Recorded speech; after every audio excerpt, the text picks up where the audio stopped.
Chicos, muy buenas noches. El día de hoy vamos a tocar un tema bastante importante. Vamos a hacer de alguna manera un análisis a lo que fue el gobierno revolucionario de las Fuerzas Armadas. Pero recordemos que este gobierno, esta parte de nuestra historia, abarca exactamente 12 años, ¿ya? Desde 1968 hasta 1980. Pero nosotros vamos a tocar únicamente la fase uno, la que corresponde a Juan Velasco Alvarado, de 1968 hasta 1975, en donde Morales Bermúdez va a sucederlo en el poder. Ahora, yo les pregunto, ¿este gobierno fue democrático, fue constitucional o fue una dictadura? Ustedes tienen que responder que es una dictadura porque no es un gobierno que se haya elegido en las urnas. Tampoco es un gobierno que se haya manejado bajo una constitución, ¿ya? Entonces fue un golpe de Estado y por ende una dictadura. ¿Cuál es el antecedente? ¿Cuál es la excusa que emplea Velasco Alvarado para poder dar un golpe de Estado?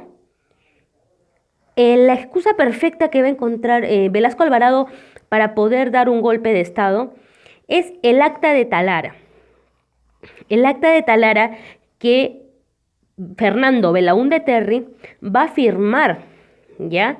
Va a firmar con, ¿ya?, la IPC.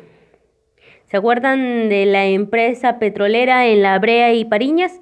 ¿Se acuerdan que mediante el laudo de París le vamos a otorgar el suelo, el subsuelo y lo vamos a exonerar de grandes impuestos? Bien, entonces, vamos a hablar un poquito de antecedentes. ¿A quién le va a dar un golpe de Estado Velasco? A Fernando Belaúnde Terry. ¿Ya? A Fernando Belaúnde Terry. ¿Por qué? Porque Fernando Belaúnde Terry, de alguna manera, igual que todos los partidos, bueno, servían de alguna manera como lobistas. ¿No? El lobby, ¿no? Aquella persona que vela por los intereses de empresas extranjeras, claro, de toda una industria extranjera. ¿No? Ahí tenemos a Pedro Pablo Kuczynski, quien fue gerente del Banco Central de Reserva en esos tiempos. Por ejemplo, en los años 1968, Pedro Pablo Kuczynski tenía ya 30 años de edad. En el primer gobierno de Fernando Belaúnde Terry, ya en el año 1968, él va a llegar, Belaúnde Terry va a llegar al poder en 1963. Hasta que fue, lógicamente, sacado del poder por Velasco Alvarado. Pero, ¿qué es lo que va a pasar con Belaúnde Terry? Es que él va a escuchar el clamor popular porque ya son años de años, ya que la IPC, y no solamente la IPC, muchas compañías petroleras, mineras, estadounidenses, son beneficiadas justamente con todo nuestras riquezas y son exoneradas de impuestos. Recuerden que hace muchos años Augusto Beleguía prácticamente entregó el Perú ya a la economía. ¿Se acuerdan el Banco Central de Reserva que fue creado en el gobierno de Beleguía?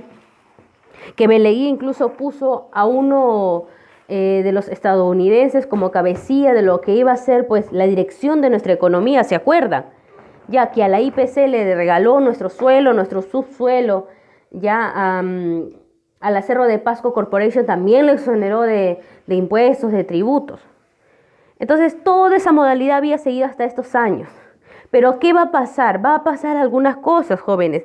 Y es que en 1965 ya la gente no toma conciencia y quiere, pues se está preparando para el estallido de una revolución. Va a haber guerrillas, va a haber gente que esté dispuesta a luchar contra este, vamos a decir, gobierno que es pro norteamericano, que sirve a los intereses norteamericanos. Y es justamente cuando Belaúnde Terry escucha pues el clamor popular y no sabe cómo calmar, apaciguar. Tanto así que tiene que ir en contra de Estados Unidos, ¿no? Que es el amo del Perú.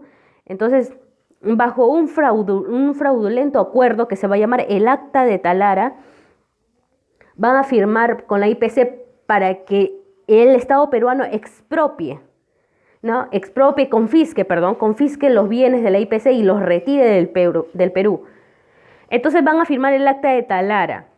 Lo que pasa es que después de firmar el acta de Talara se van a descubrir una serie de cosas, sobre todo lo siguiente, ya que van a encontrar que se ha perdido justamente la página 11 de esa acta de Talara.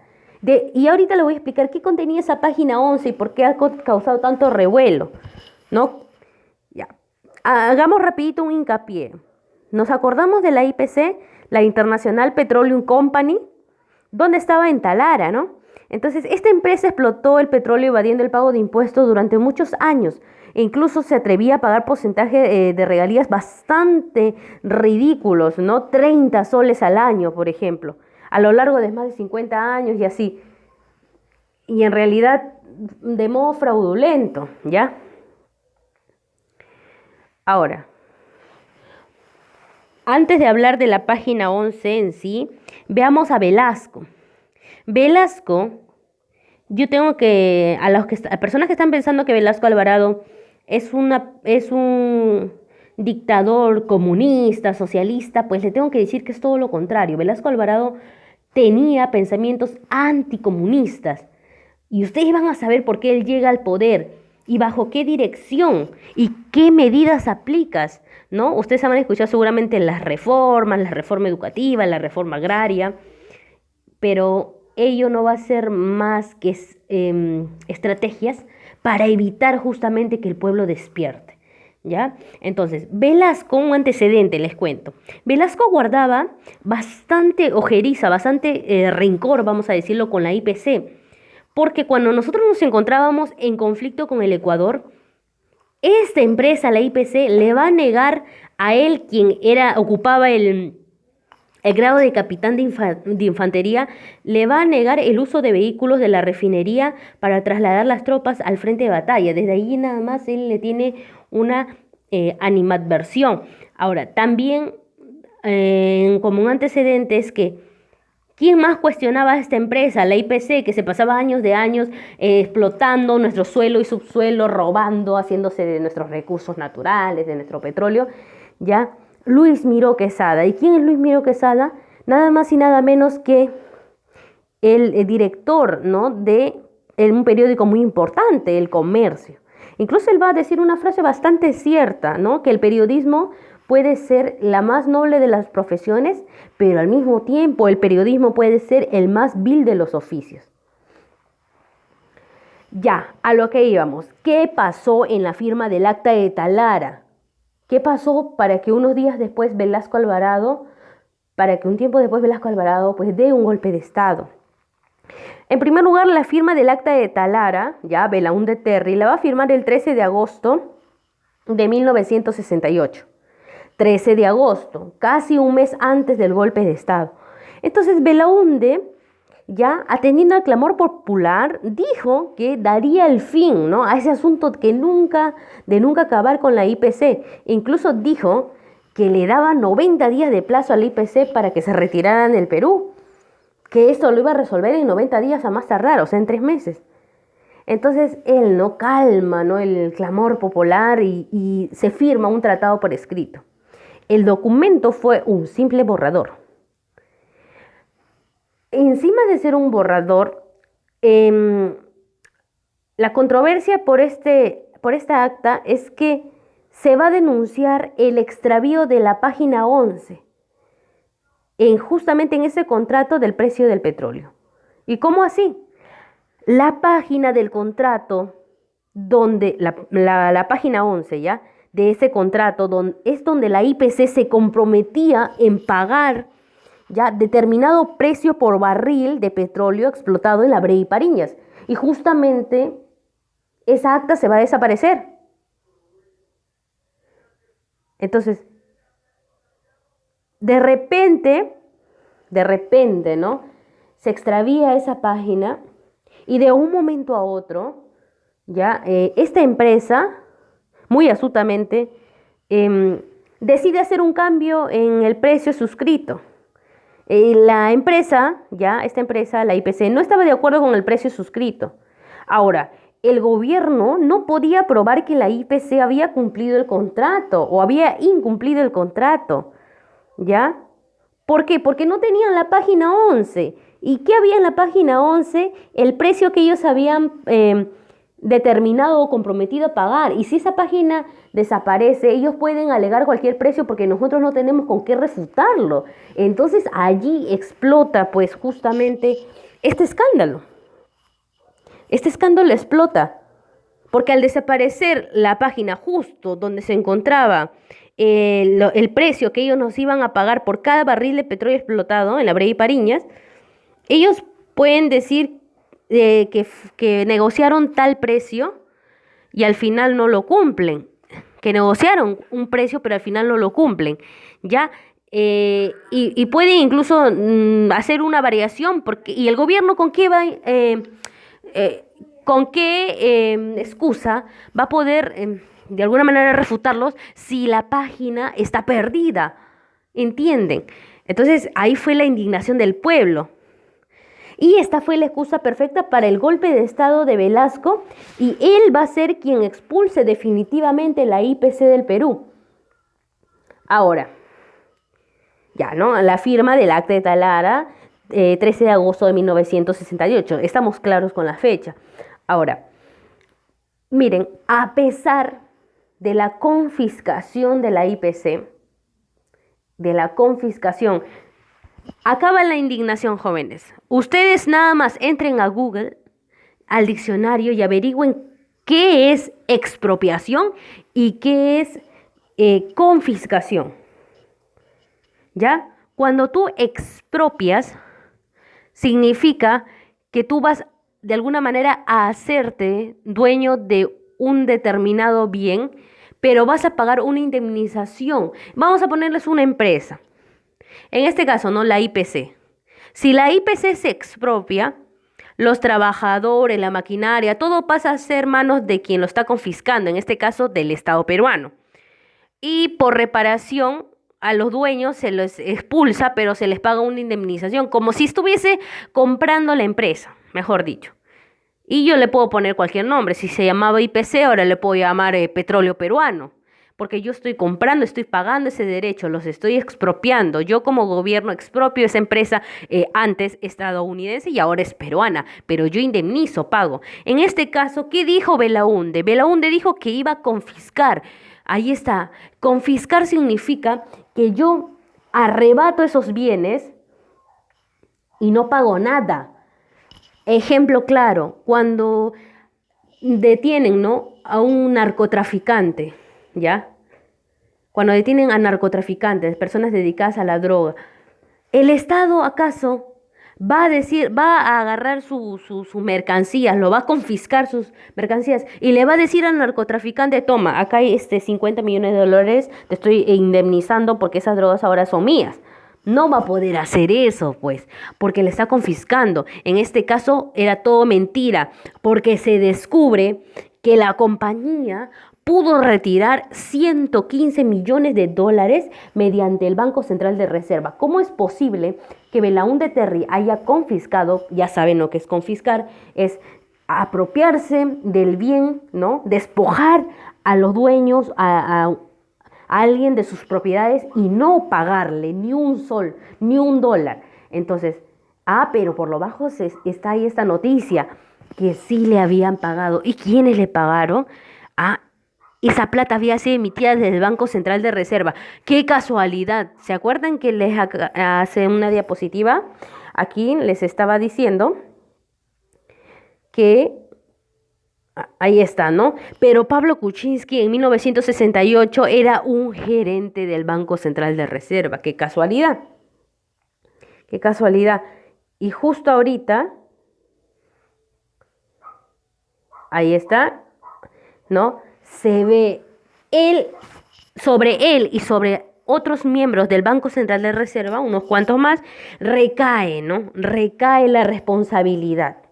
Es allí, esa es una de las cuantas perlitas de Pedro Pablo Kuczynski. Este es un lobista, el más grande lobista que ha tenido el Perú, tranquilamente. Otra cosa es ser vendepatria, ¿no? Que es como por corrupción. Él también ha sido corrupto. La diferencia es que él defiende mucho los intereses extranjeros. Por eso se le dice lobistas, porque él está defendiendo los intereses no propios ni de su país, sino entidades extranjeras, en este caso las americanas, ¿no? Entonces es increíble lo que pasó. Entonces, ¿fue PPK realmente el responsable de la pérdida de la página 11 del Acta de Talara? No lo sé, los dejo a su criterio, pero si él fue uno de los gerentes del Banco Central de Reserva y se emite un dinero desde el Banco Central de Reserva, quiere decir que él ha tenido conocimiento. No digo que hay más responsables, lógicamente, pero él ha sido presidente de la República. ¿Mm? Para que vean todos los actos de corrupción. Ahora, les doy una perlita. En 1980, cuando ya Velasco había sido incluso también derrocado por otro militar, ¿ya? Y cuando le regresan el poder a Belaúnde Terry en su segundo gobierno, PPK va a volver desde el extranjero. No cuenta la leyenda negra que PPK había huido en un Volkswagen, en la maletera de un Volkswagen. Imagínense, huyendo de Velasco porque Velasco lo iba a matar, lo iba a apresar. Entonces, en 1980, ya 12 años después, PPK regresa al Perú de la mano de ¿quién? Ahí está, de su papi, de Belaúnde Terry. Ahora, Belaúnde Terry regresa y se convierte en presidente. ¿Quién le quita el gobierno a Belaúnde Terry en su primer mandato? Velasco Alvarado. ¿Quién le quita a Velasco mediante otro golpe de Estado su poder? Morales Bermúdez. ¿Y quién le regresa el poder a Belaúnde Terry? Este mismo Morales Bermúdez. Solo fue un dame que te doy para regresarle el poder. Ahora, y qué casualidad, regresa PPK y se convierte en ministro de Energía y Minas. Una perlita, creó la ley 2323-1.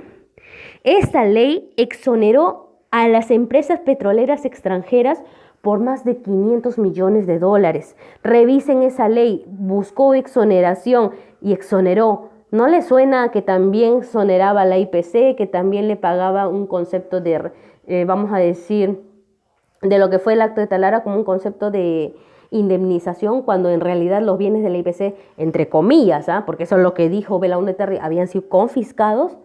Ahí está. Entonces, un ejemplo, exoneró, por ejemplo, a la Occidental Petroleum Corporation. No, esto es increíble. No 10 millones, no 500 millones. Con 1.162 millones de remesas al exterior. Esa es una de las perlitas que hizo Pedro Pablo Kuczynski después de su famoso, de ser partícipe de la pérdida de la página 11 del Acta de Talara. Imagínense, regresa, ¿no? Y como ni siquiera es capaz de, como los otros conchudos de los presidentes, de limpiar un poquito su imagen, lavarse la cara, ¿no? Sino que él viene acá, qué fresco, ¿no? Saca una ley, se convierte y exonera y sigue exonerando a más y compañías. ¿Les queda alguna duda que Pedro Pablo Kuczynski es un gran lobista, defensor de los intereses extranjeros? A mí no me queda ninguna duda. Bueno, entonces estalla este acto, ¿no? de la pérdida de la página 11 del Acto de Talara y toma el poder. Golpe de Estado a Belaúnde. ¿Cuándo? El 3 de octubre de 1968. ¿Y cuándo se firma el Acto de Talara? Un mes antes, ¿no? El 13 de agosto de 1968. El pretexto de Velasco para darle golpe de Estado, el escándalo de la página 11, ya se los expliqué. Ahora, incluso Velasco Alvarado sale por la televisión, ¿no? Sale por la televisión, transmite el golpe de Estado en vivo y se justifica mediante el manifiesto revolucionario. Se pone a leer, ¿no?, las condiciones que lo han llevado a él a dar este golpe de Estado, como justificando. Siguiente. El gobierno de las Fuerzas Armadas, fase 1. Acuérdense que hay dos fases. La fase inicial, la fase 1, ¿ya? La del Plan Inca, de Velasco Alvarado. Ya, de Velasco Alvarado. Dictadura militar que va a impulsar reformas económicas, sociales y políticas. Ahora, la diferencia es que en este gobierno se impulsa la dictadura reformista. Profesora, ¿qué diferencia hay entre reforma y revolución? Estuvieron opinando algunos y me ha dado mucho gusto. Les voy a poner un ejemplo. Revolución podría compararlo, solo un ejemplo, no estoy solamente poniendo un ejemplo de muchos, ahora para que no se malinterprete. La revolución vendría a ser el cambio de constitución política, toda una revolución, un cambio desde las bases estructurales total. Profesor, y reforma, la reforma podría ser, ¿no? Reforma educativa, reforma universitaria, reforma en el sector salud.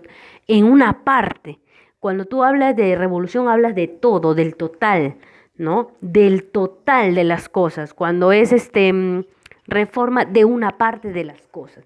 No hay un cambio sustancial. Entonces, él nos vendió gato por liebre, perdón, ya en la dictadura militar. Él nos propone, ¿no? Que el sueño socialista, comunista, ¿no? Que ahora el patrón ya no comerá de nuestras manos, ¿no? Del campesino, que la tierra es para quien la trabaja, ¿no? Y que el pobre tiene que hacerse, ¿no? Dueño de las tierras. Entonces, él presentó todas estas reformas económicas, sociales y políticas como revolucionarias. Y de revolucionarias no tuvieron nada, porque Velasco Alvarado buscaba al contrario, frenar. Velasco Alvarado buscaba frenar una revolución. Y le voy a explicar por qué, ¿ya? Pero antes de explicarle por qué Velasco Alvarado, para la decepción de muchas personas, no es un revolucionario y él no quería generar la condición para que el pueblo se levantara.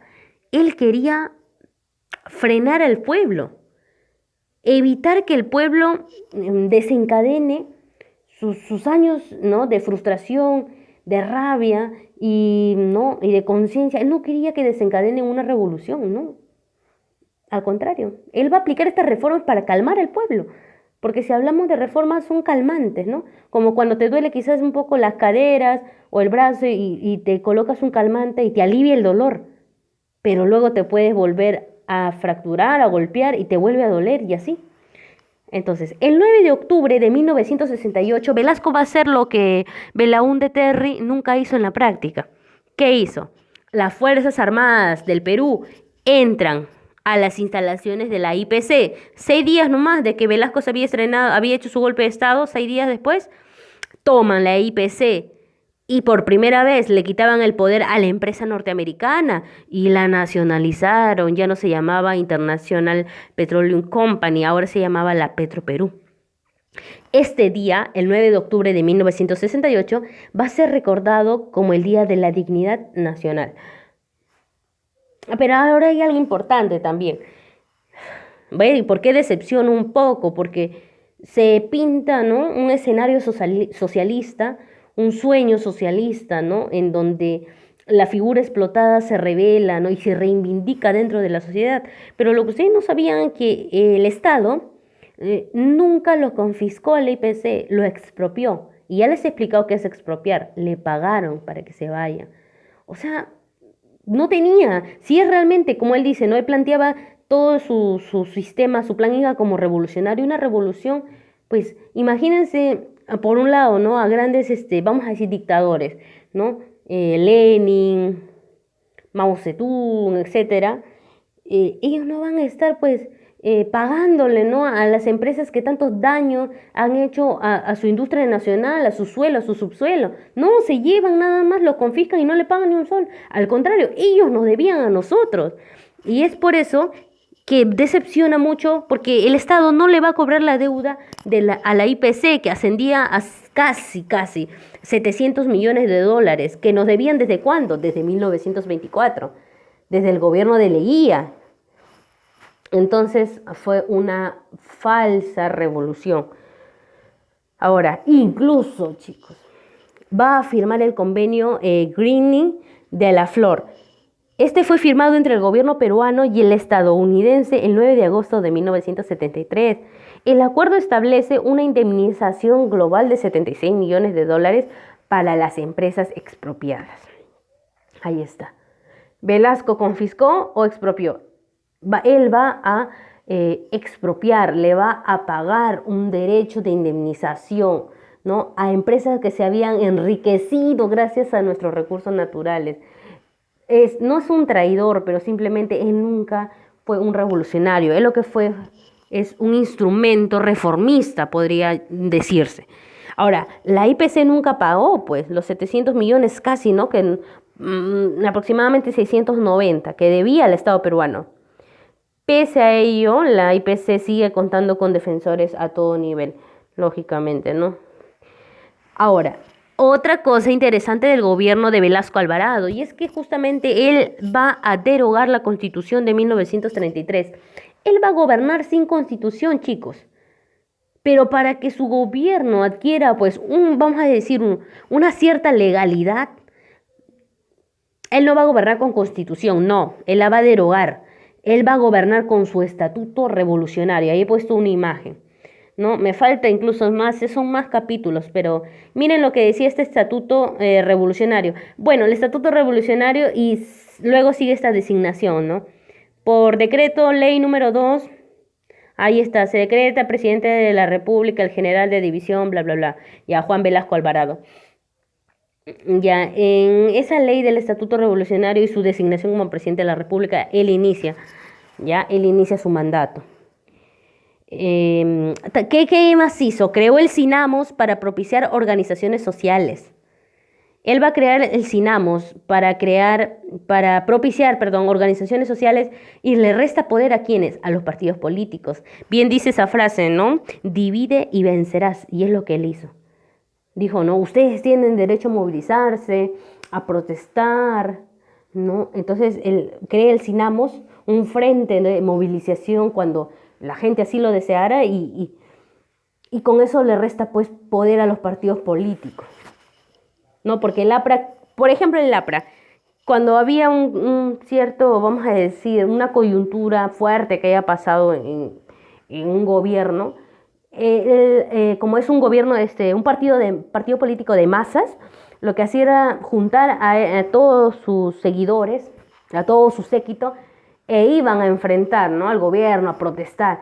Entonces, él va a crear una especie no de partido político, sino, vamos a decir, de sociedad, que lo va a llamar Cinamo para que la gente se sienta identificada con el Cinamo. Va a decir, quiero reclamar, voy al Cinamos y me junto con las demás personas que están pensando lo mismo que yo. Quizás si hay un acto, ¿no? de corrupción, yo me puedo juntar con ese frente e ir a protestar. Ya le empieza a quitar poquito a poquito el poder a los partidos políticos. ¿Ya? Entonces, inteligente lo que hizo un poquito, ¿no? Por ese lado Velasco Alvarado.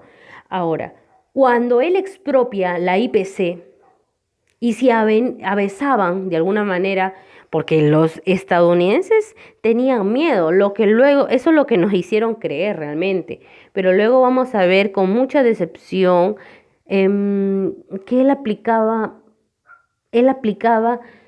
medidas dirigidas por los yanquis. Esa es la verdad. Él va a dirigir con medidas yanquis estadounidenses. ¿Cómo puede hablar de una revolución contra Estados Unidos si es que nunca fue antiimperialista? ¿Ya? Entonces, profesora, ¿por qué ha colocado la enmienda Hickenlooper? La enmienda Hickenlooper es, vamos a decir, una sociedad que aplica sanciones económicas, suspensiones, cancelación de todo tipo de crédito y ayuda y militares. Estados Unidos dirigía esta enmienda Hickenlooper, ¿ya? Y los castigaba a los países que no cumplieran con los designios que ellos querían. En este sentido, ¿no? Si Velasco Alvarado buscaba, ¿no? Una revolución, una independencia, vamos a decir, una independencia económica, ¿no? Ya no estar bajo el régimen de otro país que decida las políticas de gobierno por nosotros. Y los Estados Unidos se sentía amenazado, entonces amenazaba con la enmienda Hickenlooper, ¿no? Amenazándonos con suspendernos cualquier tipo de crédito, con suspendernos con ayuda militar, con compras, cancelación, un bloqueo económico, tipo lo que le hizo Estados Unidos a Cuba. ¿Se acuerdan, no? Lo que le hizo a Estados Unidos a Cuba, un bloqueo económico que así, ¿no? Lo bloqueaba económicamente para que Cuba no surgiera porque Cuba se había rebelado contra el imperio yanqui. Igualito nomás con Velasco. pero para mí que había sido pura cortina nada más, ya porque lo de la revolución sí para mí fue una cortina, porque al final terminamos aplicando medidas estadounidenses. Y ahí se me cae Velasco. Porque si Velasco hubiese sido llevado realmente un cambio revolucionario total, hubiese llevado las cosas de manera diferente. Incluso esta enmienda Hickenlooper, les cuento, que ya había amenazado a Belaúnde cuando éste intentó confiscar los bienes de la IPC. Es por eso que de tanta presión, solamente para el pueblo, ¿no? Quedó Belaúnde como un héroe, ¿no? Que había confiscado los bienes del IPC, pero lógicamente, como todo gobierno corrupto y dependiente por debajo de la mesa, hicieron un acta, y en esa acta de Talara ahí pudimos ver, ¿no? Con la pérdida de la página 11, de alguna manera un manejo turbio debajo de los tratos oficiales. Ya. Entonces, igualito nada más con Velasco Alvarado. Intentaron proceder de esa manera y Velasco Alvarado accede. ¿Cuáles son las causas del gobierno de Velasco Alvarado? ¿Por qué hace un golpe de Estado? ¿Por qué llega al poder y tiene, según él, un gobierno revolucionario de las Fuerzas Armadas? Por las siguientes causas. Primero tenemos la causa económica. Ustedes pueden observar en las imágenes. ¿Qué se estaba dando? Un fenómeno migratorio. ¿Por qué? ¿Del campo a dónde? A la ciudad.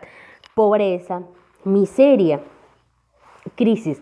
El pueblo está sufriendo de pobreza y ya no solo en el campo, sino también en la misma ciudad, en los arenales, en las barriadas, vamos a decirlo así. ¿Ya? Entonces, toda esta situación son expresadas por Velasco justamente para, de alguna manera, sustentar su revolución. ¿Ya? Ahora, yo les cuento algo. En el año 65 ya se habían dirigido las guerrillas. ¿De qué? De el MIR y el ELN. Ahora, el MIR es un foco de guerrillero derrotado fácilmente por las Fuerzas Armadas. Ya, mucho antes del gobierno de Velasco. Profesora, no entendí nada. Lo que pasa es que antes del gobierno de Velasco, ¿no? De la Gran Revolución, ya unos años antes el pueblo estaba tomando posturas antiimperialistas. Gente del campo, campesinos, pobres, se van a armar y van a adoptar lo que se estaba dando en otros países. Profesora, ¿qué se estaba dando en la década del 60 por allá, por Estados Unidos? ¿Quién se estaba peleando con los Estados Unidos? Cuba. En 1959 va a estallar, ¿ya?, la Revolución Cubana. ¿Se acuerdan? Ahí le he puesto una imagen. Fidel Castro a la izquierda, el Che Guevara a la derecha. Entonces miren a los peruanos, ¿no? Ahí está. Bien, al gorrito, a la barba, al arma, a las botas, ¿no? Entonces quizás se explica, ¿no?, que ellos habían adoptado más una alienación. ¿Saben lo que es una alienación? Está bien, yo quiero hacer una revolución, pero la realidad de Cuba no es mi realidad. Y eso es justamente lo que yo creo que pasa. No podemos adoptar medidas, vamos a decir, copiarnos de un modelo que ha resultado en otro país. Nosotros tenemos otro contexto. Nosotros quizás tenemos otra geografía, tenemos otro tipo de dependencia económica. Entonces, quisieron aplicar en Perú lo que habían aplicado en Cuba. Empezando nada más por la ropa, ¿no? ¿Cómo imaginan ustedes a un campesino revolucionario? Un campesino que se alza en armas, ¿no? ¿Con qué vestimenta? Con las hojotas, con el poncho, con la gorra, con el chullo, ¿no? Bien, bien oriundo, pues, ¿no? Los campesinos tenían que hacer la revolución. Ustedes en la imagen, a los lados derecha, ¿qué pueden observar? Personas bien armadas, con pantalones drill, gorritas de cachaco, botines, y es así que la gente, el pueblo no se sentía muy identificada, porque incluso se dejaban crecer la barbita, trataban de imitar a las grandes figuras, ¿no?, de la revolución en otro país. Entonces como que fracasó, y ya que la gente no sentía tanta afinidad, vamos a decirlo, con ellos, con los guerrilleros del MIR en esa década de mediados del 60, va a fracasar estas guerrillas y van a ser fácilmente derrotados por las Fuerzas Armadas peruanas. Profesora, causa económica. ¿Qué otra causa más? Causa social. El pueblo ya estaba mostrando condiciones para una revolución. El desarrollo del movimiento popular. ¿Cómo encontraba Velasco? Un pueblo más organizado, un pueblo con las ideas claras, más politizados. Ya, así encontraba Velasco Alvarado en esas condiciones al pueblo. Lo encontraba no como ahora, ¿no? Que los jóvenes de ahora en muy poco le prestan atención a la política, a lo que está pasando en su alrededor, al análisis crítico, ¿no? A juzgar, a criticar todo lo que ve, a criticar a su gobierno, a preguntarse por qué sucede esto y por qué no el otro, ¿no? Ahora el pueblo, disculpen la palabra, está idiotizado bajo programas basuras, idiotizado bajo, no sé, una desaceleración ya de la inteligencia, porque con la ideología que hay, ¿no?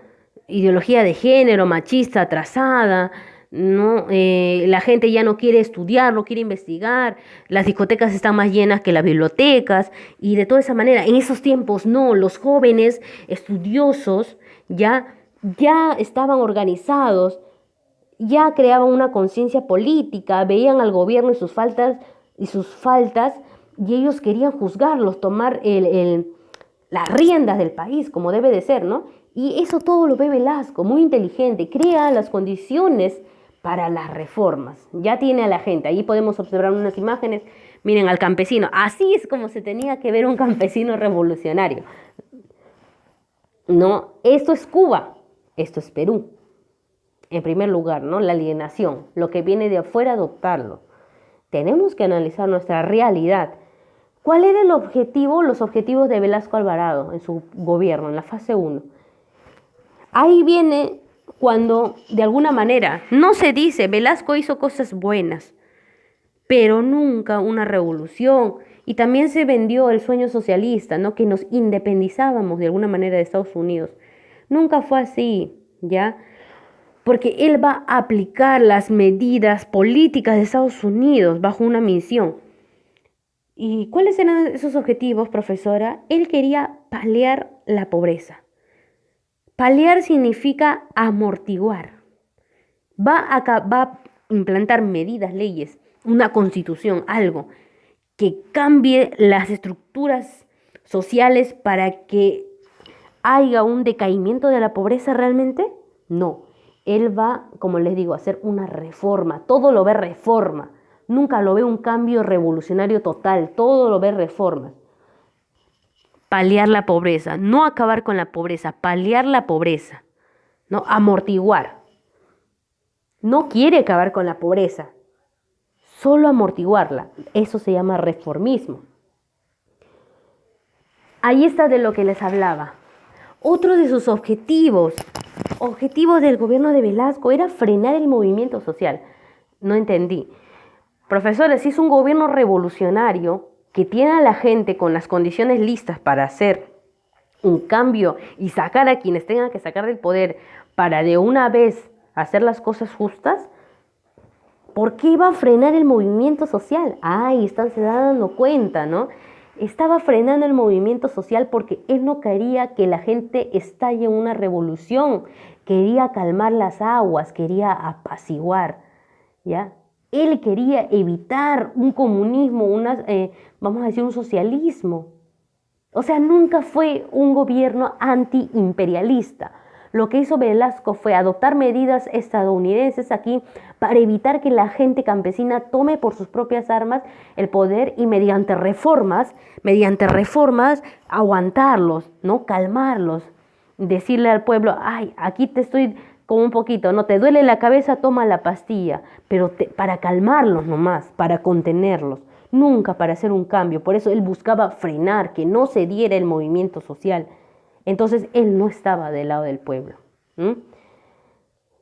aplicar las recomendaciones cepalinas. Ahí está, con eso ya lo confirmo. La Comisión Económica para América Latina y el Caribe. La CEPAL, ¿dónde tenía su sede? En las Naciones Unidas. Era una Comisión Económica para América, una organización de la ONU en Estados Unidos para encargarse de la economía en América Latina. ¿Quién la va a aplicar? Velasco Alvarado. ¿No que era un gobierno antiimperialista? ¿No que era un gobierno que no estaba de acuerdo vamos a decir, el proceder, ¿no?, de los yanquis aquí en América, en Sudamérica? No, al final lo aplicó. Aplicó las medidas y las recomendaciones cepalinas. Yo no digo que Velasco Alvarado no ha hecho algo bueno, ¿no? Para mí, de todos los gobiernos, ¿no?, que han sido tan, ¿cómo decirlo? De todos los gobiernos que son tan indeseables, ¿no?, tan malos, tan fallidos y tan sórdidos. O sea, este es el gobierno que a medias, ¿no?, se podría rescatar, pero también él no fue quien hizo una revolución en el Perú. La revolución, el cambio, el socialismo es otra cosa y él no lo hizo. Entonces, este CEPAL era un organismo de la ONU y la CEPAL sugiere aplicar las recomendaciones de la reforma industrial y la reforma agraria. Escucharon bien, ¿no? La CEPAL sugiere aplicar la reforma agraria en el Perú. ¿Le nació a Velasco hacer la reforma agraria en el Perú? Les pregunto yo. ¿Nació realmente de él hacer una reforma agraria e industrial? No. ¿Qué recomendaciones siguió? De la CEPAL. CEPAL, Organismo y Comisión de las Naciones Unidas. Ahora, ¿cómo lleva a cabo Velasco impulsar estas reformas? En el Plan Inca. El Plan Inca era la lista de reformas industriales y estatizaciones que iba a llevar a cabo Velasco. Todo, ¿no? La política de nacionalización y estatizaciones. Vamos a empezar con la reforma petrolera y minera. La primera, nacionalización de la IPC. Lo primero que hizo Velasco dentro de las reformas petroleras va a nacionalizar la International Petroleum Company y va a crear, ¿no?, como ya lo expropia y lo nacionaliza, ahora se va a denominar Petroperú. Las fuerzas militares ingresan a las instalaciones del campo de Talara, ya les hablé de ello, ¿no? El 9 de octubre ya de 1968, ahí se va a dictar el Día de la Dignidad Nacional. Siguiente. Crea Minero Perú. Ya tenemos Petroperú en lo que es toda la reforma petrolera. Ahora en la reforma minera vamos a hablar de Minero Perú. ¿A qué empresa extranjera va a expropiar? A la Marcona Mining Company. Esta Marcona Mining Company se encargaba de la explotación de los yacimientos de hierro, ¿ya? Y en 1970 ya no va a ser Marcona Mining Company, va a ser Minero Perú. Minero Perú. Profesora, más. Bien, entonces ahora tenemos otro aspecto, ¿ya? Crea la Centromin. ¿Qué empresa o corporación va a expropiar? La Cerro de Pasco Corporation. ¿Se acuerdan de la Cerro de Pasco Corporation? ¿Ya? Todo lo que tenía que ver con el cobre. Y va a crear la Centromin Perú. Así se le va a denominar. Ahora, otro datito por lo que yo no considero que Velasco haya sido un gobierno revolucionario. Lo siguiente. Expropió, sí, algunas mineras, una que otra petrolera. ¿Por qué dejó absuelta a la Southern Copper Perú?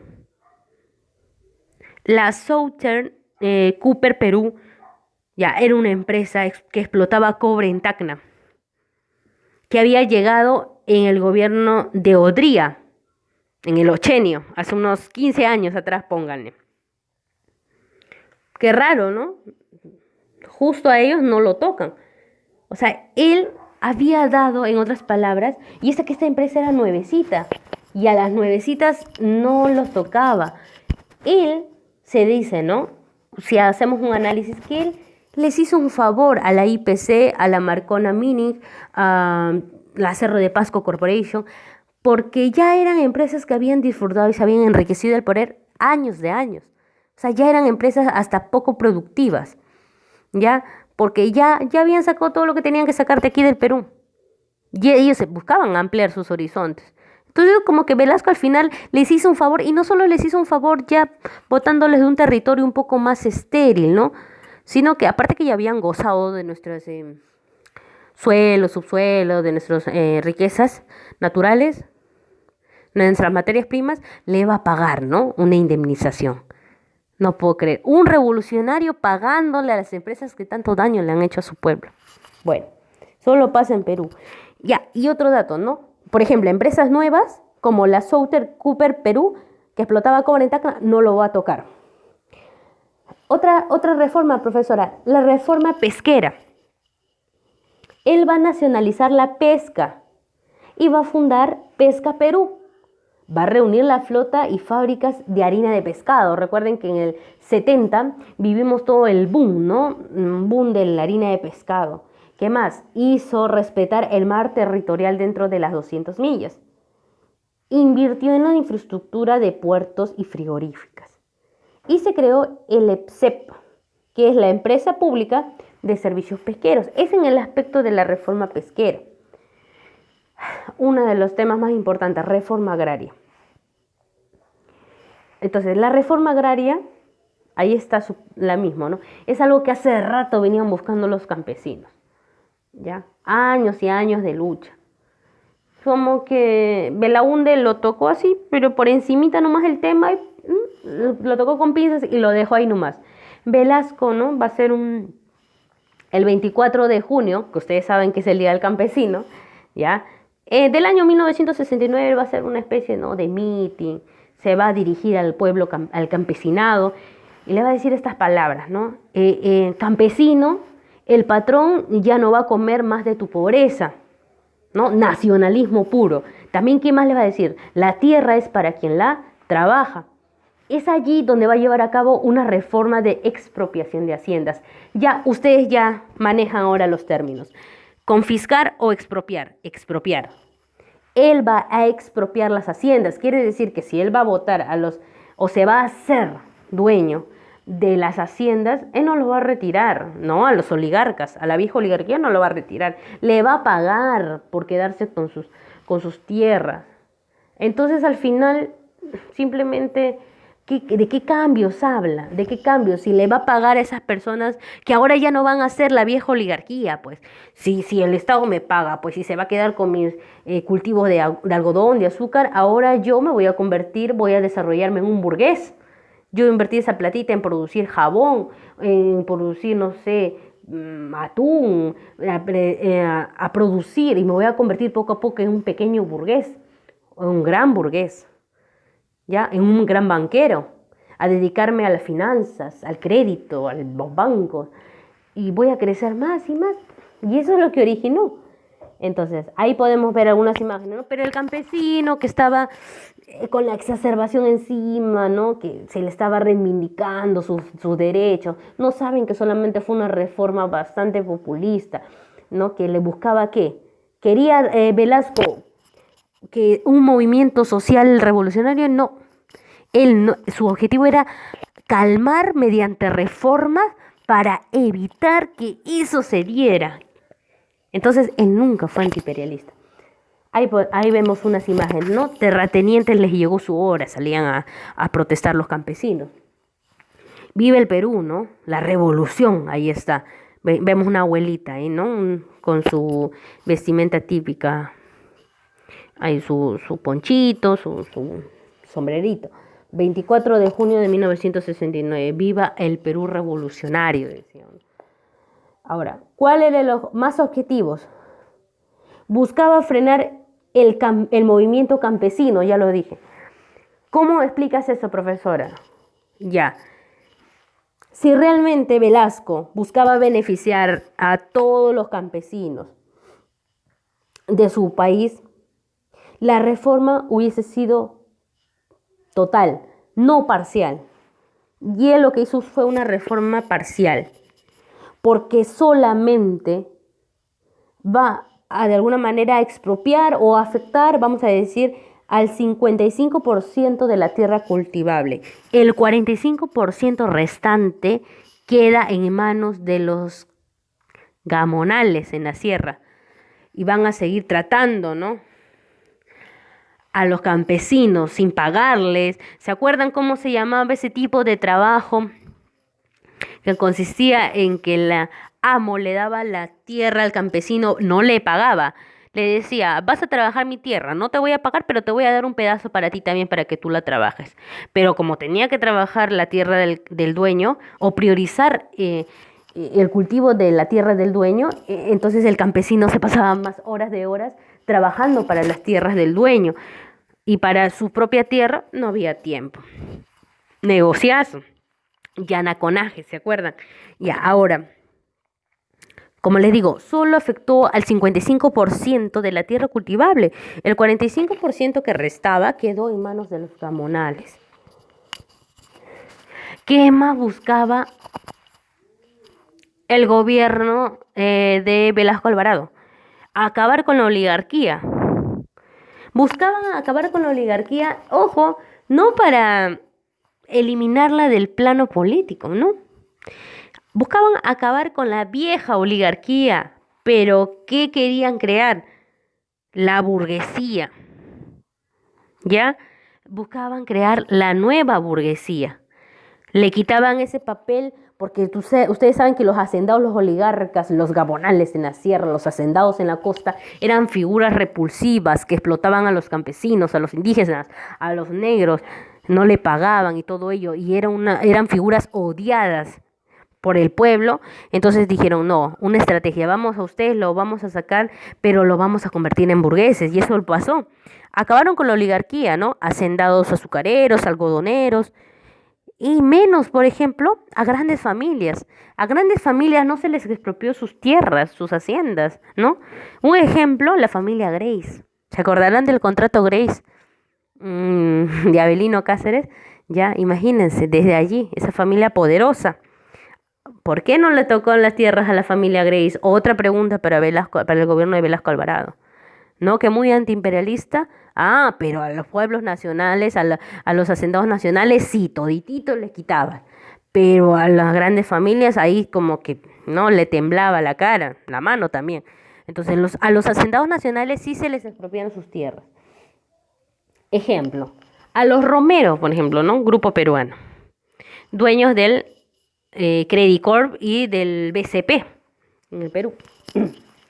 Entonces, a los romeros, que eran hacendados piuranos en esos tiempos, se les pagó, ¿no? Se les expropia y se les paga. Y con la plata que se les pagó, ellos invirtieron en la banca y se convirtieron en banqueros, ¿ya? O sea, ya tenían lógicamente la familia Romero una inclinación financiera, banquera, ¿no? Por la creación del Banco Italiano, por todo ello, pero ellos van a invertir más y actualmente son una de las familias más ricas que tiene el Perú. Se buscaba convertir, ahí está, me está dando la razón, se buscaba convertir en burgueses industriales a los oligarcas, no para eliminarlos, para cambiar la imagen que tenían de ellos. Si se convertían en banqueros, ya no tenían la imagen de los antiguos hacendados, ¿no? Abusivos, ya que esos hacendados oligarcas antiguos, gamonales, eran odiados por el pueblo. Y era necesario calmar cualquier tipo de ánimo. Acuérdense, ¿qué buscaba? ¿Cuál era el objetivo del gobierno? Frenar, ¿no? Cualquier movimiento social. Entonces, de alguna manera, buscaban ya no eliminarlos, sino convertirlos en burgueses. Con eso calmaban los ánimos y las tensiones, evitando futuros conflictos. Generar un mercado interno. Al convertir al indio, ya, no le daba las tierras, pero no le daba personalmente las tierras, sino comunitariamente, eran tierras comunales, ya. Al convertir al indio en propietario, el indio adquiere ya poder, ya, de dinero adquisitivo. El antiguo oligarca, que ahora ya no va a ser oligarca, sino ¿en qué se va a convertir? en un burgués industrial, ¿no? Que produce industria, que crea industria, pequeñas maquinarias, ¿no? Productos para mejorar la tierra, que vendía fertilizantes, etcétera, ¿ya? Este, Ahora que el antiguo oligarca se convierte en industrial, este industrial debía vender sus productos ¿a quiénes? A esos campesinos que habían adquirido ¿qué? Dinero y poder adquisitivo. Uno compra, el otro vende. Uno compra, el otro vende. Que se convierte en un mercado interno. Así de sencillo. Entonces, el indio antes pues no tenía para nada. Ya, el indio antes ni le pagaban, pero ahora sí podía comprar porque sí le pagaban ahora. ¿Mm? Mercado interno. Farsa de la reforma agraria, claro que sí. Nunca se entrega individualmente las tierras a cada campesino. Se le entrega al indio colectivizado y agrupado por las propias empresas que el gobierno crea. Miren lo que crea Velasco. Crea las CAPs, que son las cooperativas agrarias de producción social. ¿Qué más crea? Los SAIs, las sociedades agropecuarias de interés social. Ahora, si el indio quería hacer disposición de su tierra, venderla, no podía. ¿Por qué? Porque eran tierras colectivas, tierras comunales, ¿ya? A ver, todo esto va a generar un clima. Porque la reforma agraria, chicos, solamente benefició al 30% del campesinado. El 70% del campesinado quedó en la condición de ¿qué? ¿Qué les dije qué pasó? Se entrega el 55% vamos a decir, de las tierras de los hacendados fueron afectadas, pero el 45% quedó en manos todavía de gamonales, ¿ya? Y varios campesinos siguieron en condición de llana conas, sobre todo en los departamentos más pobres del Perú: Huancavelica, Apurímac, Ayacucho. Estos tres departamentos no les suena importantes escenarios en los años 80, en los años 90. No les suena que allí llevaron a cabo el inicio de Sendero Luminoso, por ejemplo. Ya, en Huancavelica, Ayacucho, sobre todo Apurímac, en estos tres departamentos que nunca conocieron la reforma agraria, que fueron olvidados, allí siguieron gobernando los gamonales. Y es justamente en estos departamentos, ahí pueden ver las fotos, por favor, donde en los años 80 va a estallar lo que se evitaba. Ay, por favor, me he equivocado ahí. He puesto lo que se evitaba que sucediera y he puesto lo que se evitaba evitar. Perdón, por favor, tremendo lapsus. Ya, ¿qué se evitaba? El levantamiento de un grupo radical llamado Sendero Luminoso, pero eso va a ser inevitable.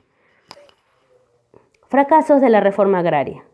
Otra vez, solo afectó al 55% de la tierra cultivable. Otro, solo el 30% del campesinado fue beneficiado. El 70% del campesinado, generalmente los más pobres, no conocieron las reformas. ¿Qué departamentos?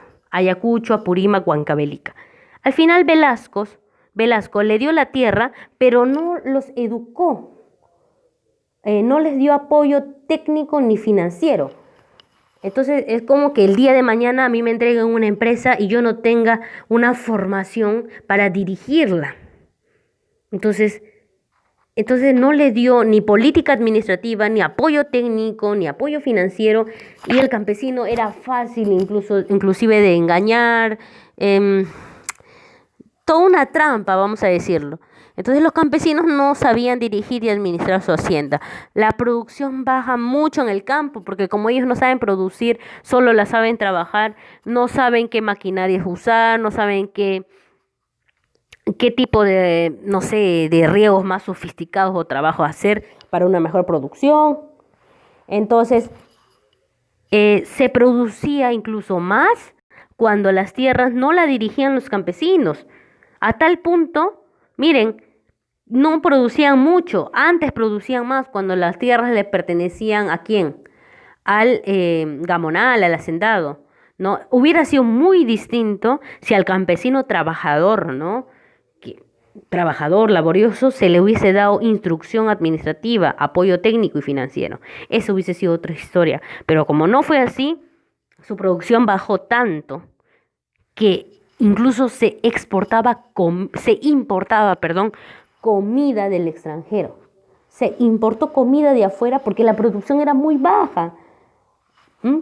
Otra cosa, reforma industrial. Ahora que en el Perú hubo una reforma industrial, nosotros creamos carros, una industria automovilística, todo ello, creación de carros, tractores, no sé, de computadoras. No, ¿ya? La reforma industrial también fue otra farsa. El objetivo era generar empleos. Ya les he dicho, le daban al pueblo lo que quería, mediante calmantes, ¿no? De esa manera. Te doy tierra, no es tu tierra personal, pero te doy la finta de que te doy tierra para que tú la dirijas. Ahí está. De industrial, ¿qué género bajo la industria? Que el Perú se convierte en una potencia industrial que cree su propia tecnología, su propia carro, su propia electrodomésticos. No, te apoyo mediante empleos, que no está mal, pero de que fue una revolución no la fue. Fue una decepción, ¿no? Así, como Yanta nos decepcionó también cuando llegó al poder de la misma manera. ¿Qué se aplicó en el Perú? La ICI. ¿Qué era la ICI? La ICI es una política de industrialización por sustitución. ¿Qué quiere decir eso, profesora? Que el Perú va a intentar tratar de producir, de crear una industria propia. Imagínense nuestros propios televisores, ¿no? Made in Perú, nuestros carros Made in Perú, creado en Perú. No.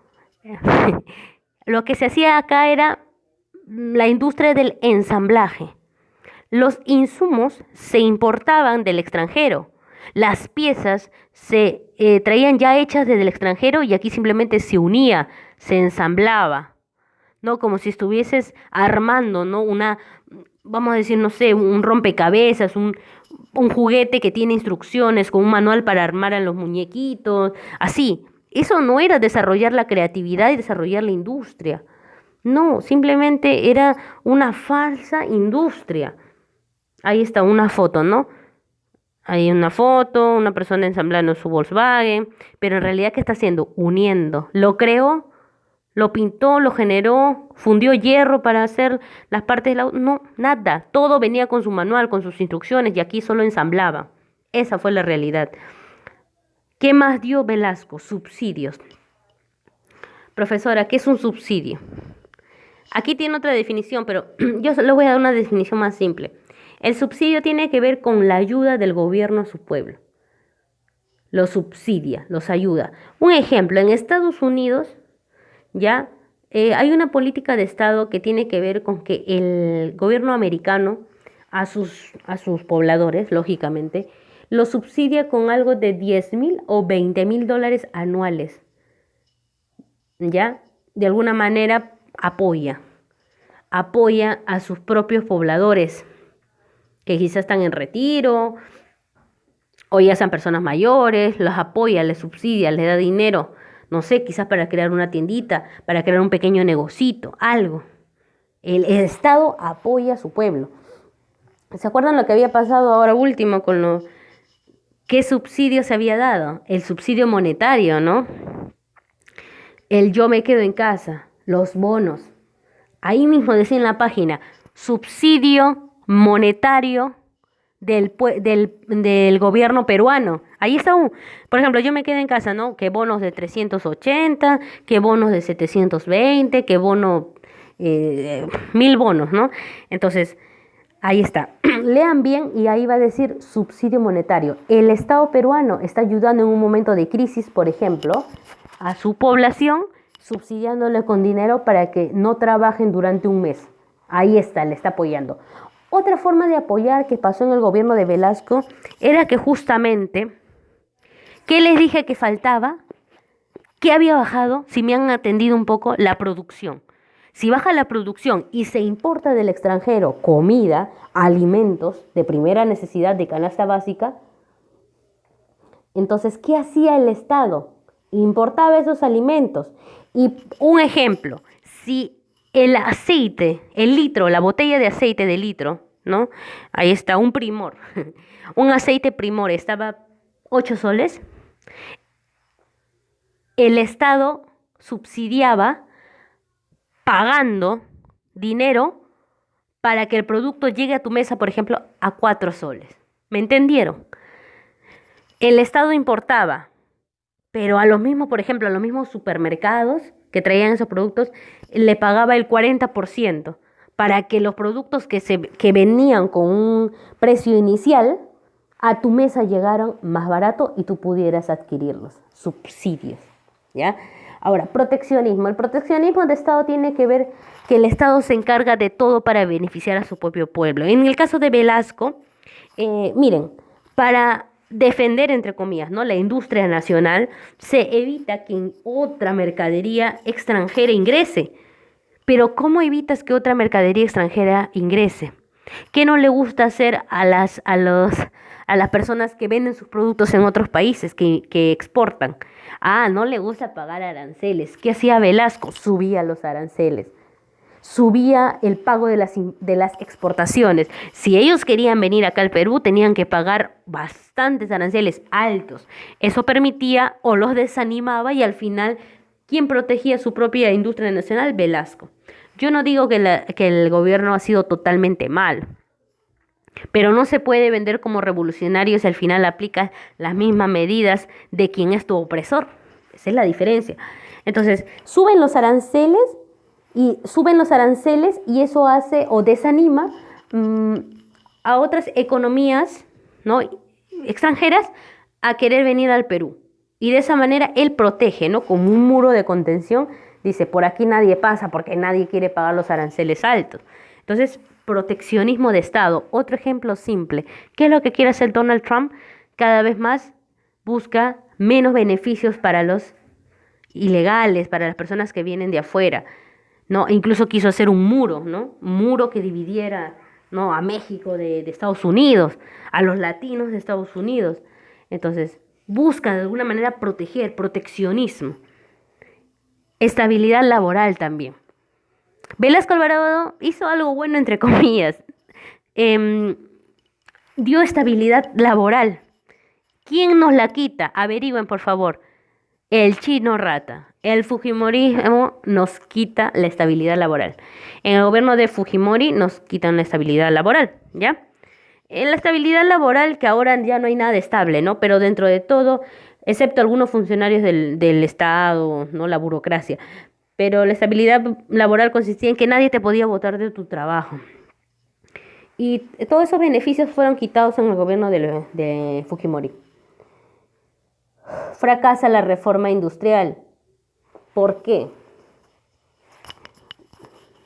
Miren, tanto que importábamos, ¿no?, productos con manuales tipo Lego, ¿no?, para poder acá ensamblar todos los productos, los carros, ¿no?, las máquinas del extranjero. Acá recibíamos las piezas y lo ensamblábamos.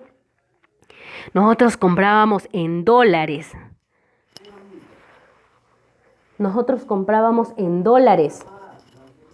Yo hubo una fuga de reserva o divisas. Fuga de reserva o de divisas. Comprábamos o importábamos en dólares, ni siquiera en soles, en dólares. Entonces, eso va a generar una crisis y nos vamos a quedar sin divisas. Crea la comunidad industrial, ¿no? Hace creer, ¿no?, que hay una mística de socialismo. Ahí está. ¿Qué hacíamos? ¿Creábamos o ensamblábamos? Ensamblábamos, pero él crea la comunidad industrial para darle ese cliché, ¿no?, socialista. Incluso va a decretar por rubros de productos a diferentes comunidades industriales de empleados y trabajadores. Él decía lo siguiente, ¿no? ¿Dónde has visto que el que oprime va a estar con el opresor juntos y juntos van a luchar? Eso no es ningún cambio. Él decía, el trabajador y el empresario deben estar juntos en la revolución para el desarrollo peruano. Y eso no es así, porque en el capitalismo precisamente es el burgués quien explota al proletario. Hay una lucha de clases contradictorias. Uno oprime y el otro es oprimido. Entonces, al trabajador, miren, por eso les digo, ¿no?, el trabajador y el empresario debían estar juntos en la revolución. Al trabajador debían entregarle partes de las acciones de la empresa. A todos, claro, no solo a cada trabajador el 15%, no, sino el 15% de la empresa o de las utilidades de las acciones, perdón, una empresa tenía que ser entregada a todos sus trabajadores. Con el tiempo ya no se le otorgaba el 15%, 50% de las ganancias líquidas para el dueño y 50% se lo dividían todos los trabajadores. ¿Qué buscaba, en otras palabras, Velasco? Con, conciliar las clases sociales, ya no más lucha de clases sociales, no el oprimido versus el opresor, no el proletario abusado, no el obrero contra el burgués que lo explotaba, no, él quería conciliar. ¿Dónde se ha visto con una revolución que un cambio estructural realmente se busque conciliar a ambos? No, pues, no se puede conciliar porque siempre va a vivir entonces el oprimido va a vivir en la misma condición siempre. ¿Mm? Entonces, y una de las últimas reformas, la educativa. Reforma educativa dirigida por Augusto Salazar Bondy, un gran, vamos a decir, intelectual, filósofo de la época. Bondy propugnaba una reforma siguiendo el modelo norteamericano. Se hizo que se cuestionara la educación virreinal. En ese caso sí estoy de acuerdo, ¿no? Que es memorística, represora, nada crítica, nada analítica. Él buscaba una educación crítica, que el alumno investigara, analizara, criticara, reflexionara, pero sobre todo una educación nacionalista. Decía, ¿no? Amar y querer a tu nación. Derecho a la educación sin discriminación alguna. Se decreta que el estudiante debería estudiar desde las 8 de la mañana hasta las 7 de la noche. Se fomenta la educación laboral, el famoso educación para el trabajo. Otra cosa, democratización de la educación bilingüe. Y miren, algo interesante, para borrar la idea de estudiantes ricos y pobres, se va a crear el uniforme único. Sí, la camisita blanca y el pantalón y la faldita gris. Ahí está, tienes las imágenes, ¿no? Tanto privado como estatal van a utilizar un uniforme único. No puedes estar en un buen colegio, puedes estar en un colegio de paga, decía Velasco, pero van a llevar el uniforme único, acá no hay distinción. Interesante eso. Y en las ciudades, miren, se ofrecían las carreras de construcción, mecánica, carpintería, entre otros. En las áreas rurales se creaban técnicos agrícolas, zootecnistas, aviculturas. Se crea una educación técnica. El CINAMOS, lo dije al principio, entidad estatal creada para estimular la intervención del pueblo peruano, ¿no? Una democracia social de participación, en donde todas las tareas encarnizadas a resolver los diversos problemas que afectan a los hombres y a las mujeres del Perú. Entonces se creaba el CINAMO para que esta gente se reuniera y si había problemas que afectaran a su población, ellos salían a marchar, a protestar. Entonces el CINAMOS, detrás de todo ello, al mismo tiempo que le resta poder a los partidos políticos como la APRA, el UNO, ¿no? La Unión Odriguista y todos esos partidos, va a funcionar en el fondo como un partido político. El gobierno inteligentemente crea el CINAMOS y ellos se sentían acogidos en un grupo que defendía, ¿no? Sus derechos. O sea, lo crea como un frente, ¿no? Pero al mismo tiempo le está quitando crédito a otros partidos políticos. Y al final el CINAMOS, ¿no? Tiene esa necesidad de defender los derechos del pueblo y de contar con una base social de apoyo. Importante lo que hizo Velasco. Para ir finalizando, reformas de telecomunicaciones y transportes. Se expropiaron canales, ejemplo, Panamericana Televisión, América Televisión. El 10 de noviembre de 1971 se va a dar un decreto en donde se declara la expropiación del 51% de las acciones de todas las estaciones de televisión, el 51%. Y en el caso de las emisoras de radio, el 25% se va a expropiar. Se les quita incluso el diario El Comercio a los Miro Quesada. No, de alguna forma, con todo esto de las reformas de telecomunicaciones, el Estado pues tiene a la mayoría, ¿no?, de los medios de comunicación. Claro, es una dictadura, porque una dictadura, si no hay libertad de expresión, no hay nada, pues, ¿no? Es una dictadura. Pero al mismo tiempo expropian o se adueñan de esos canales. Lógicamente, ya saben que tienen que pagar un derecho de indemnización a los dueños para que ellos emitan noticias a favor del gobierno. ¿No les parece algo parecido a lo que hacen todos los presidentes? A los mermeleros, pues, ¿no? Creas prensa que defienda. O sea, se venden más baratos que una meretriz. Los canales de televisión, em, los diarios, los periódicos, la radio, ¿no? Tú ves, ¿no? Dices, pero si estos son corruptos, ¿por qué no hablan de eso? Ah, ahora se dan cuenta que ellos pueden ser comprados fácilmente. Y por eso los medios de comunicación defienden. No, pero su papá ha robado, ella ha robado. No, pero el congresista ha robado, tiene juicios. ¿Por qué no se habla de esto? Ahí está, la prensa mermelera comprada, pues. Otra cosa que se prohibieron en la época revistas de Playboy. Las revistas de Playboy porque generaba de alguna manera un trastorno sexual en los hombres del momento, y también la revista Cosmopolitan, ¿no? Que es bastante conocida por ser un poquito superficial, un poquito frívolo, ¿no? Ahí está, un ejemplo, Playboy, bastantes fotos sugerentes, y en Cosmopolitan, por ejemplo, ahí está, ¿no? Rihanna, una cantante muy hermosa, hablando de banalidades, de su ropa, de su cabello, ¿no? Banalidades, frivolidades, ¿no? No aportaban. Aeroperú, compañía aérea de bandera, se convierte justamente en nuestra compañía aérea de bandera, Aeroperú, y la creación de Entel, ¿no? Empresa de telecomunicaciones. Reforma empresariales. Los trabajadores debían adquirir hasta el 49% de las acciones de la empresa donde trabajaban, ¿ya? 50% de la empresa. ¿Qué quiere decir? 50% ganaban los empresarios y 50% de las acciones eran divididas entre todos sus trabajadores. Así sea un 1% que le correspondía, se quedaban con ese porcentaje de la acción. En la reforma bancaria nacionalizó y estatizó gran parte de la banca privada. Y ahí está un ejemplo. En la reforma bancaria, miren, ahí, ¿no? Moneditas de Tupac Amaru, ahí está. Solo circulaba moneda nacional. Aspecto social, ya saben, las migraciones del campo a la ciudad. Se cambió ese nombre un poco despectivo, ¿no? Barriadas le decía, ahora se van a llamar barrios jóvenes. Se crea además el Ministerio de Vivienda. Ya para llegar a la parte final tengo que aclarar esto.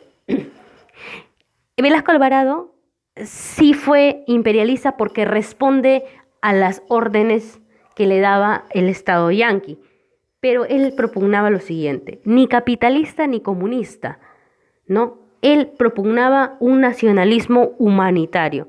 Él decía, no soy capitalista y no soy comunista, soy nacionalista extremo, una especie así como Sánchez Cerro, acuérdense, nacionalista.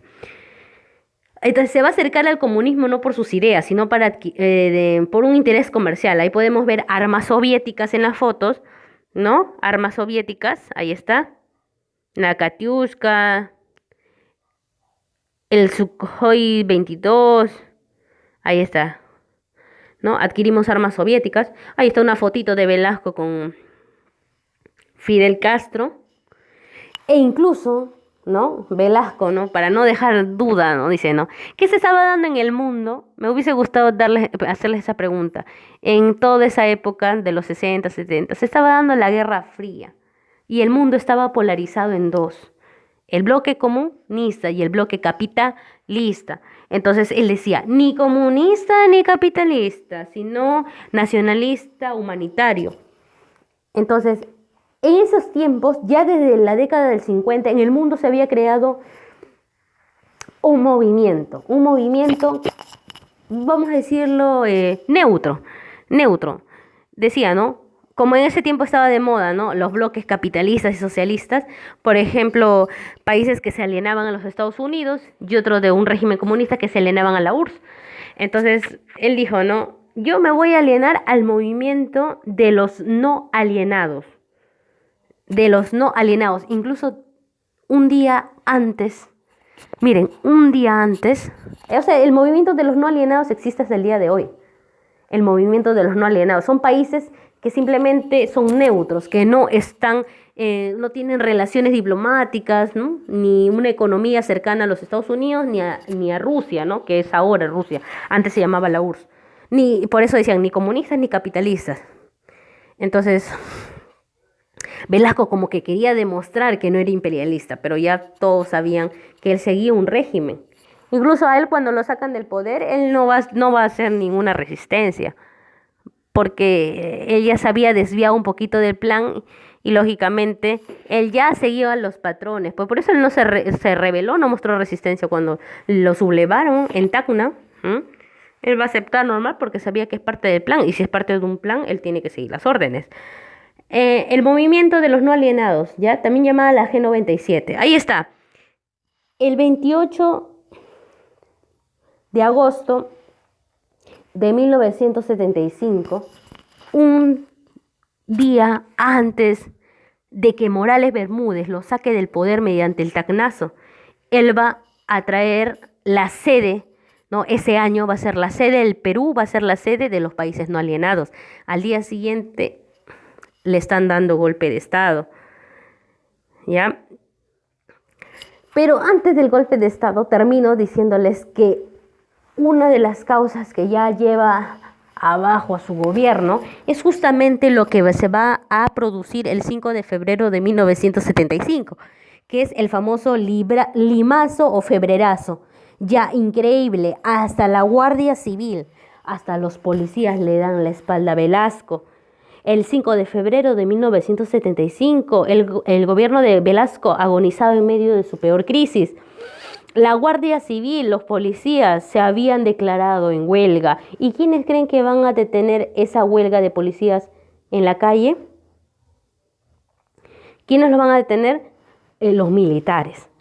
Militares y civiles se enfrentan, hay un derroche de sangre, ahí está, mire. Hay actos de vandalismo en el ejército, Velasco saca a los tanques para que enfrenten a la policía, aproximadamente casi 100 muertos, actos vandálicos, heridos y más de 1000 personas detenidas. Con ese antecedente se da la caída del gobierno de Velasco. Fracasos de sus reformas. Segundo, fracaso de la producción. Se importaba incluso alimentos de primera necesidad del extranjero. Y como se trataba de subsidiar al pueblo para que pueda comprar todos estos productos, ¿qué pasó? Fuga de divisas, deuda, crisis. Hubo una crisis petrolera en el año 1973 también, huelgas y protestas como el febrerazo que acabamos de ver. El 29 de agosto, al día siguiente de la reunión de los no alienados, Morales Bermúdez le da un golpe de Estado. Un primer flash es emitido por Radio Bicolor de Tacna. Velasco ha sido destituido por haber desviado, ¿no?, el proceso revolucionario de las Fuerzas Armadas. Es allí quien va a asumir el poder Morales Bermúdez y con él se va a iniciar la segunda fase del gobierno revolucionario de las Fuerzas Armadas. Porque Velasco pertenecía a la fase 1 del gobierno de las Fuerzas Armadas. Ahora, con Morales destituyéndolo, de 1975 a 1980, finaliza o empieza la segunda fase del gobierno revolucionario de las Fuerzas Armadas.